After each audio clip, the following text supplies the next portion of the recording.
अब आ गया है आईटेल विजन वन, नए इंडिया का नया विजन। बड़ी स्क्रीन के साथ एंटरटेनमेंट का विजन बढ़ा, ड्यूअल सिक्योरिटी फीचर्स के साथ प्राइवेसी का विजन बढ़ा, बड़ी बैटरी के साथ अनलिमिटेड पॉसिबिलिटीज का विजन बढ़ा।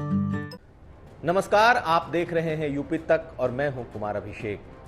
हम हाजिर हैं न्यूज शो आज का यूपी लेकर, जिसमें आज बात होगी चेतन चौहान की, जिन्हें आज नम आंखों से विदाई दी गई।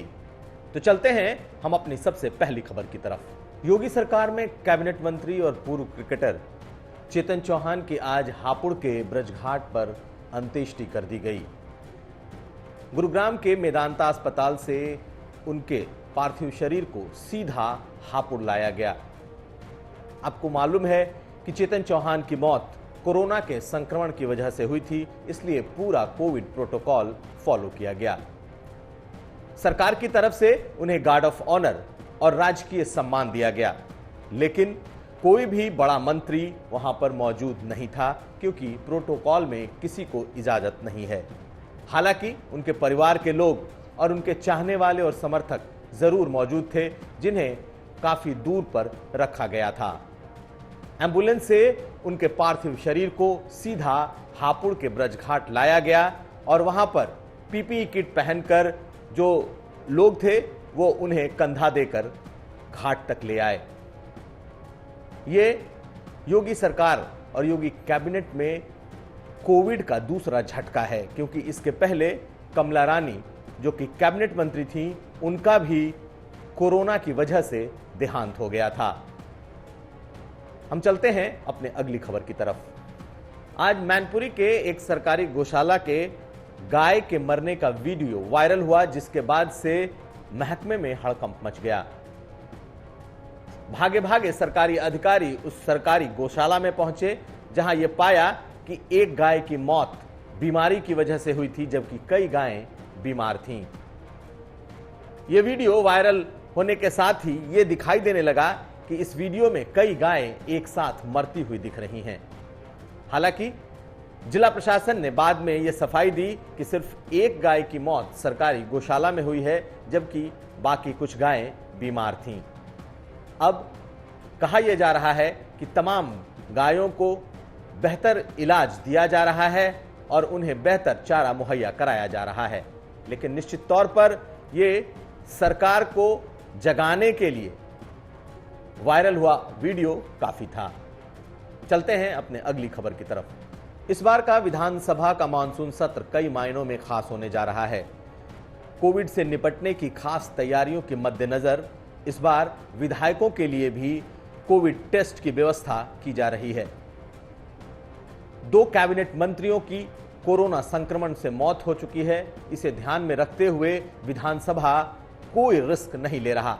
यही वजह है कि 20 अगस्त से शुरू हो रहे विधानसभा सत्र के पहले विधायकों के लिए कोविड टेस्ट की व्यवस्था होगी। 3 तरह के टेस्ट, जिसमें आरटीपीसीआर, एंटीजन और साथ साथ रैपिड टेस्ट की व्यवस्था उस परिसर में रखी गई है और सभी विधायकों से अनुरोध किया जा रहा है कि वो अपना कोविड टेस्ट कराकर ही अंदर आएं। हालांकि इसे अनिवार्य नहीं किया गया है, लेकिन विधानसभा की तरफ से यह उम्मीद की जा रही है कि ज्यादातर विधायक नेगेटिव होने के बाद ही सत्र के भीतर और खासकर विधानसभा के भीतर प्रवेश करेंगे। ये एक नया प्रोटोकॉल है। चूंकि कोविड महामारी के दौरान बेहद ही कम समय के लिए सत्र बुलाया गया है और योगी कैबिनेट के 2 मंत्रियों की मौत कोरोना के संक्रमण से हो चुकी है, इसलिए विधानसभा और विधानसभा अध्यक्ष कोई रिस्क नहीं लेना चाहते। चलते हैं हम अपनी अगली खबर की तरफ। मथुरा के पास बरसाने के एक गांव में आज आर्मी का एक हेलीकॉप्टर खेत में उतर गया। दरअसल हेलीकॉप्टर में आई तकनीकी खराबी की वजह से इसकी इमरजेंसी लैंडिंग करानी पड़ी और मथुरा के एक गांव में उतरा, जहां आसपास के इलाके के लोग इसे देखने के लिए जुट गए थे। हालांकि कुछ देर बाद इसकी तकनीकी खराबी ठीक कर ली गई और उसके बाद आर्मी का यह हेलीकॉप्टर वापस अपने गंतव्य के लिए उड़ गया। लेकिन निश्चित तौर पर कुछ देर के लिए ये लोगों के कौतूहल का विषय बना रहा। चलते हैं हम अपनी अगली खबर की तरफ। कानपुर रेंज के आईजी मोहित अग्रवाल ने पुलिस कर्मियों के लिए एक नया नियम लागू किया है। कोई भी पुलिस वाला, चाहे वो थाने का हो या फिर मुख्यालय का, किसी भी ऐसी व्यक्ति की पार्टी में शरीक नहीं होगा जिसकी कोई क्राइम की हिस्ट्री रही हो या कोई दागदार छवि का व्यक्ति हो।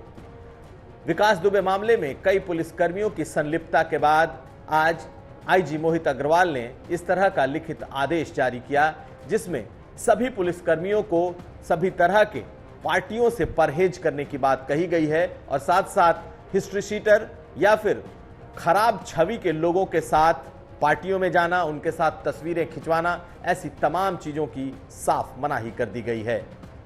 चलते हैं अपनी अगली खबर की तरफ। उत्तर प्रदेश में बलात्कार की घटनाएं थमने का नाम नहीं ले रही।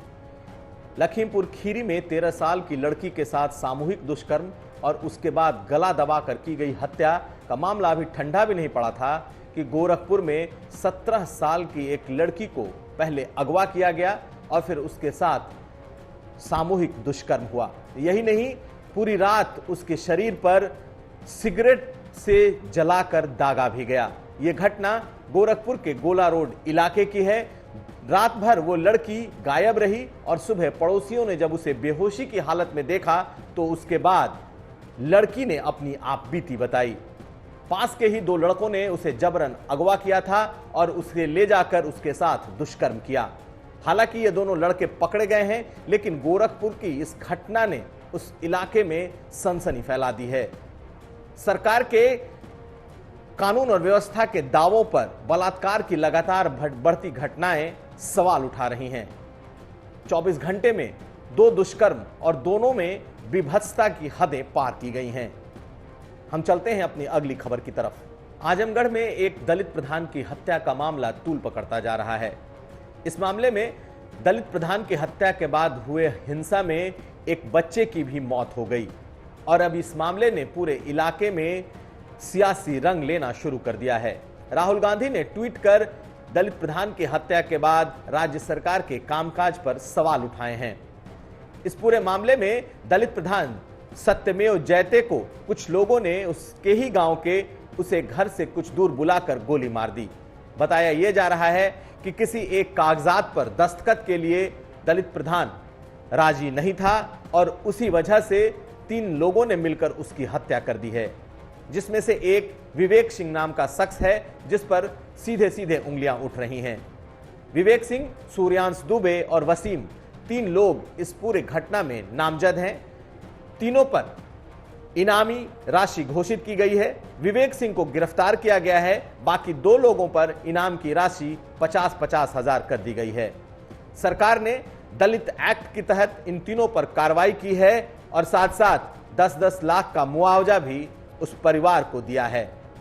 हालांकि अब यह मामला सियासी रंग लेता जा रहा है, क्योंकि वो प्रधान दलित भी था और राजनीतिक पार्टियों के लिए यह वक्त और यह घटना सबसे मुफीद भी दिखाई दे रही है। हम चलते हैं अब अपने आखिरी खबर की तरफ। उन्नाव में आज सांप से खेलना एक शख्स को भारी पड़ गया।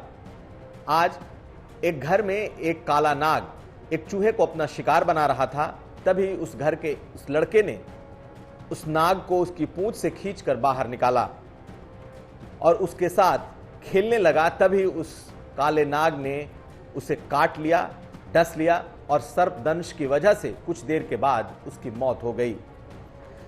किसी सांप के साथ खेलना कितना भारी पड़ सकता है, ये उसका सीधा साधा जागता उदाहरण है। हम चलते हैं अपने कोरोना मीटर की तरफ। तो जान लीजिए क्या कहता है आज का उत्तर प्रदेश का कोरोना मीटर। कुल 4186 लोग आज पॉजिटिव पाए गए, जबकि राहत भरी खबर यह आई कि 4376 लोग आज कोरोना से ठीक होकर वापस अपने घर भी गए। कुल मरने वालों का आंकड़ा 2500 को पार कर चुका है और आज 69 यानी कि 69 लोगों की मौत कोरोना से हुई है। अब तक ठीक होने वालों की तादाद भी 1 लाख से ज्यादा जा चुकी है और कुल 1,04,808 लोग ठीक होकर अपने घरों को जा चुके हैं, जबकि सिर्फ एक्टिव केस 50,000 से ज्यादा हैं। तो उत्तर प्रदेश की तमाम बड़ी खबरों को समेटे ये था हमारा न्यूज शो। आज का यूपी। आप देखते रहिए यूपी तक।